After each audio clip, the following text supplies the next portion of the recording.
Today, we're going to look at what it means to discover the hidden treasures of grief and loss. And we're joined by our good friend, Sarah. Sarah, can you tell the people a little bit about your experience with grief and loss? So a little bit about kind of my story of grief. We were going to Jamaica as part of the student ministry team, and it was the Wednesday before we left, and we were all at the church to drop our bags off. My mom calls me.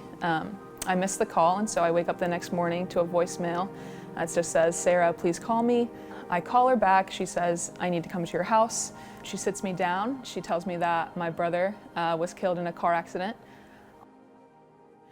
And that was really tough because my brother is my biggest role model, and he's the person that introduced me to church and introduced me to who Jesus is.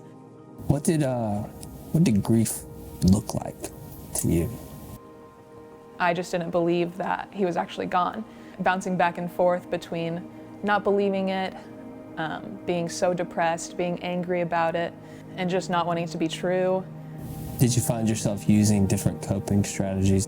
Isolating myself, sleeping all the time, trying to distract myself.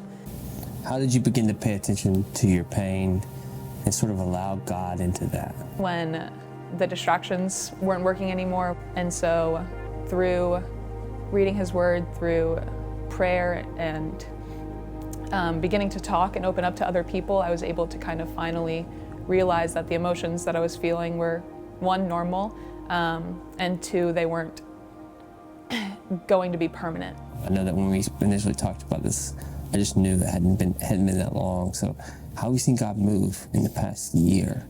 Recently, my niece actually came up to me asking about what baptism is, telling me that she wants to be baptized, which was my brother's biggest goal for his kids. Little things like that is such a reminder of God's goodness and of His mercy in my life through that grief and that pain.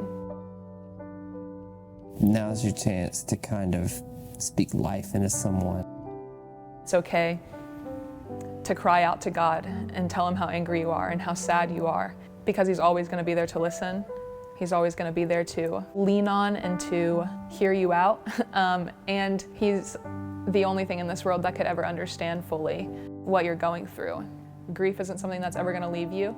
And so we have the choice to either hide that and hide our emotions, hide our feelings, and focus on the negative, or we can use it for God's glory. And so I pray that anyone going through a season of grief and loss, that they would choose to use that for God's glory and to advance His kingdom.